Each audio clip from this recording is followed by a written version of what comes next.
Ketika rakyat melawan penjajah, dalam sejarah Indonesia merdeka, Aceh bertahan tak pernah kalah, bersusah payah demi Nusantara. Soekarno-Hatta ke Aceh datang, mohon bantuan untuk bangun negara.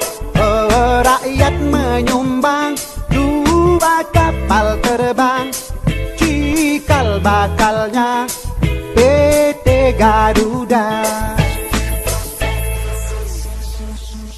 Kala agresi Belanda kedua, Soekarno-Hatta ditawan Belanda.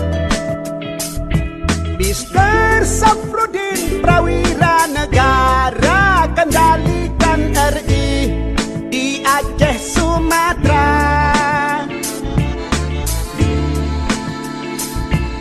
Zaman Soeharto pegang pimpinan, Aron berkembang ke mancanegara.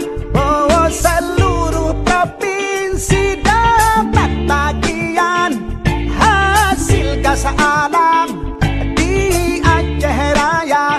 Oh, janganlah Aceh Tuhan lupakan yang telah berjasa seumur masa.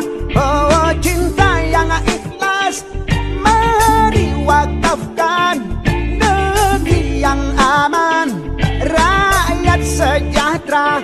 Oh, janganlah Aceh Tuhan lupakan yang telah berjasa seumur masa.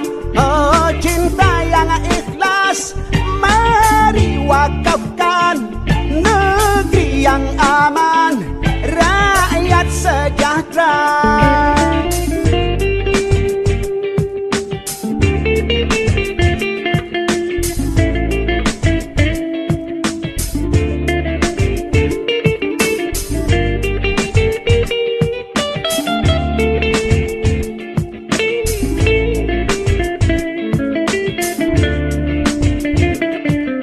Kala agresi Belanda kedua, Soekarno-Hatta ditawan Belanda.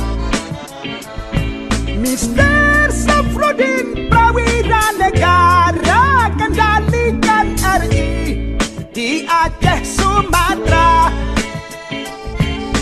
Zaman Soeharto pegang pimpinan, Aron berkembang ke mancanegara. Oh, seluruh provinsi dapat bagian hasil gas alam di Aceh Raya. Oh, janganlah Aceh Tuhan lupakan yang telah berjasa seumur masa.